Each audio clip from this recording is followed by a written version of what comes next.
Estou aqui na Serra da Mantiqueira e está chovendo aqui. Então eu gostaria de dizer o seguinte: hoje se não me engano é 17, né? Se eu estiver errado, vocês me corrigem, de abril. Se eu estiver errado, vocês me perdoem. Tá uma garoa aqui. Eu tô aqui, tá frio. Tô bem na crista aqui na Mantiqueira. E o negócio é o seguinte: eu vejo pessoas sem nenhum preparo de exame bíblico quererem aplicar por suas próprias vontades e interesse, sei lá o motivo, não sei. Você entendeu, né? Não sei o motivo. Mas, gente, como eu já disse, 2 Pedro capítulo 3, versículo 2, versículo 4. Os 12 primeiros apóstolos são os pais da igreja. Temos que entender isto. E também temos que entender uma outra coisa, gente. Disciplina doutrinária. Vamos separar as coisas. Gente, o apóstolo Paulo era patrocinado pela igreja, as viagens que eles faziam. Nem toda a igreja ajudava Paulo. Porque Paulo, como ele foi participante do homicídio de Estevão, aquilo se tornou para ele um espinho na carne, conforme 2 Coríntios capítulo 12. Os irmãos não topavam Paulo muito não, muitos irmãos, não eram todos que o consideravam como apóstolo.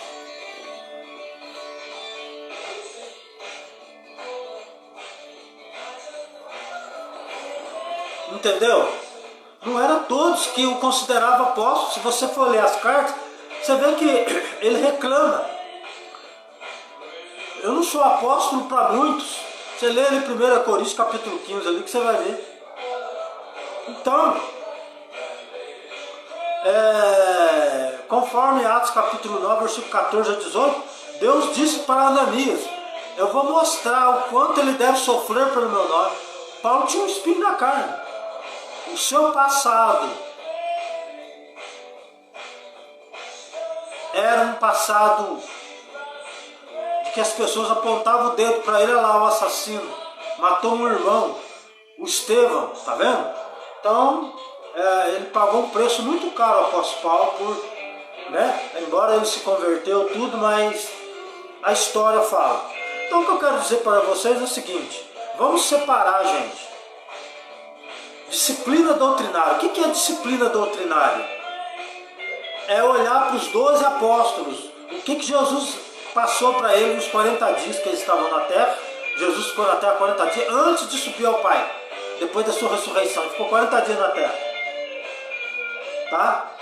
Aí o que acontece? Ele deu instruções aos apóstolos. Jesus tinha um tesoureiro chamado Judas. João capítulo 12, do versículo 1 a 6.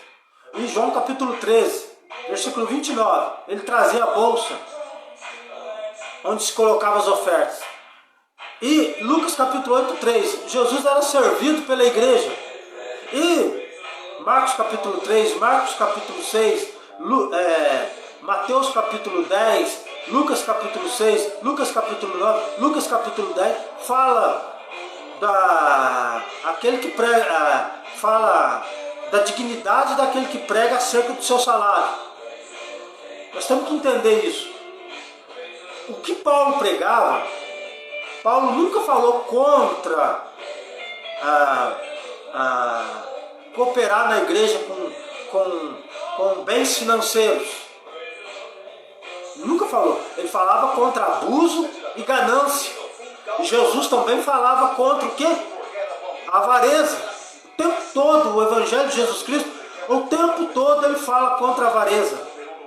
Jesus falava assim: misericórdia quero, aí contra a avareza. Gente, vamos entender, gente.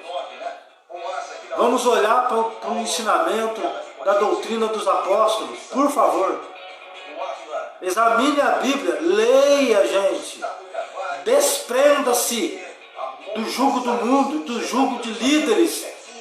Pessoas aí que estão milionárias aí por... Sabe? Eu não vou entrar em detalhe, mas, gente, contribuir na igreja é contribuir de uma maneira que você tenha comunhão com a igreja, que tenha misericórdia, tenha participação dos ensinamentos da doutrina de Cristo. É um conjunto.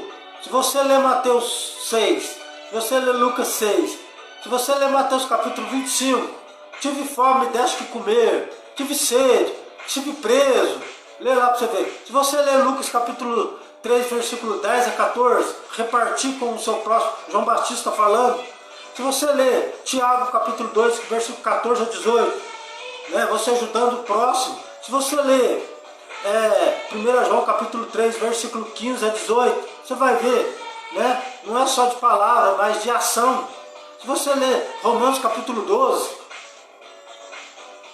quem sabe fazer o bem, faça. E se Romanos capítulo 14, tudo que não é por fé é pecado.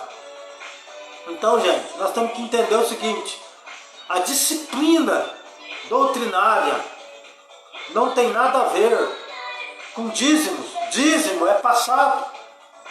No ministério dos apóstolos, no Novo Testamento, não há coleta de dízimo. Dízimo foi só para a nação de Israel, em Isaac. Se você for lá ver em Gênesis, capítulo 17, a promessa é em Isaac, não é com Ismael, não é com os filhos de Quetura, não é com Isaú. A promessa é somente em Isaac. Capítulo 21, 12 de Gênesis, capítulo 22 de Gênesis, a semente da promessa está em Isaac, tá bom? Que formou Israel hoje, tá? Por meio de Jacó, filho de Isaac. Ele continuou a prole de Isaac. Isaú não. E aí?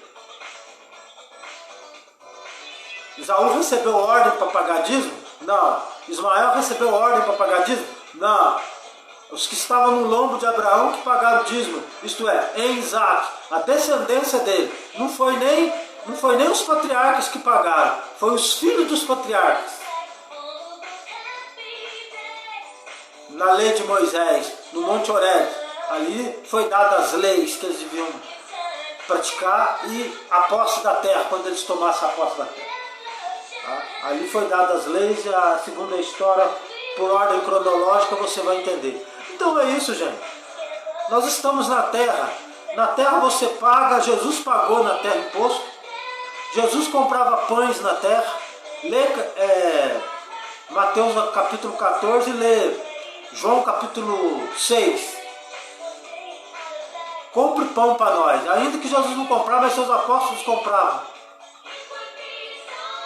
Tá? Paga imposto. Ainda que Jesus não pagava, mas seus apóstolos pagavam imposto. Ele mandava eles pagar o imposto, para que eles não vos escandalizem. Então, gente, nós estamos na terra, precisamos comer e beber. Jesus disse o tempo todo: quem prega o evangelho, que viva do evangelho.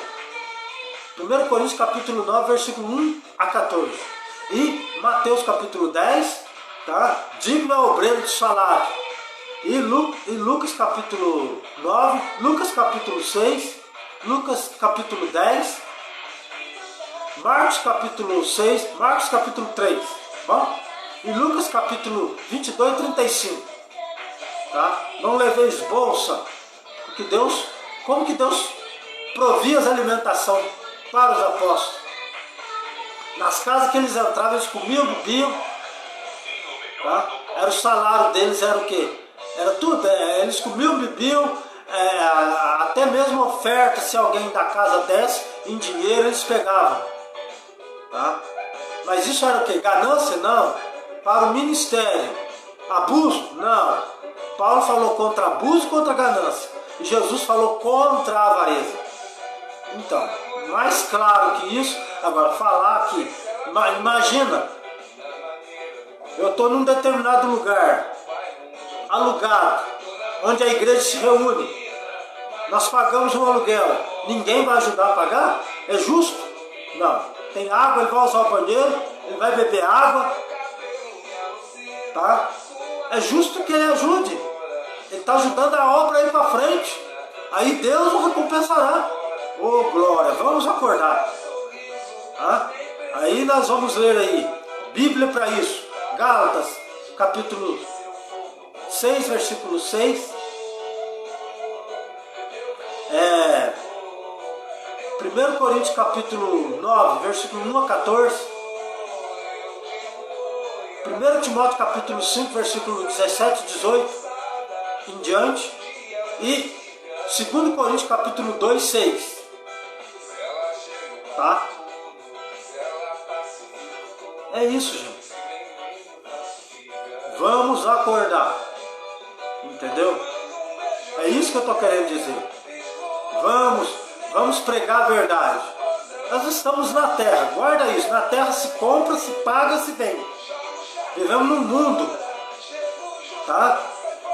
Os viveres da igreja é necessário. A comunhão da igreja é necessária. Reunir em espírito e em verdade. Tá? Pois a salvação vem do judeu. Amém. Onde nasceu Jesus Cristo, o Filho de Deus. É isso, gente. Que Deus seja louvado, tá? É isso. O que eu estou querendo dizer para vocês é o seguinte. Tá, tem muita coisa aí no YouTube, muita gente falando asneira aí, tá? Misturando as coisas. Não. Vamos separar disciplina doutrinária com abuso e ganância. E avareza. Tá? Então é isso aí. Tá? Jesus pregou muito contra a avareza e Paulo também pregou contra abuso e ganância. Não contra dinheiro. Jesus não era contra dinheiro. Jesus tinha um tesoureiro. Bom, Jesus lidava com dinheiro, ainda que ele não punha a mão no dinheiro, mas seus apóstolos punham. Compra isso, faz isso, paga isso. Dinheiro na igreja. Vai me dizer que não tem. Não existe, é uma mentira. Não existe igreja na face da terra que não lida com dinheiro. Vamos parar com essa hipocrisia de dizer que nós aqui, não. Você não pode abusar e ganância e avareza. Jesus pregava contra a avareza. Ele queria que tivesse misericórdia dentro da igreja para socorrer os irmãos. Amém.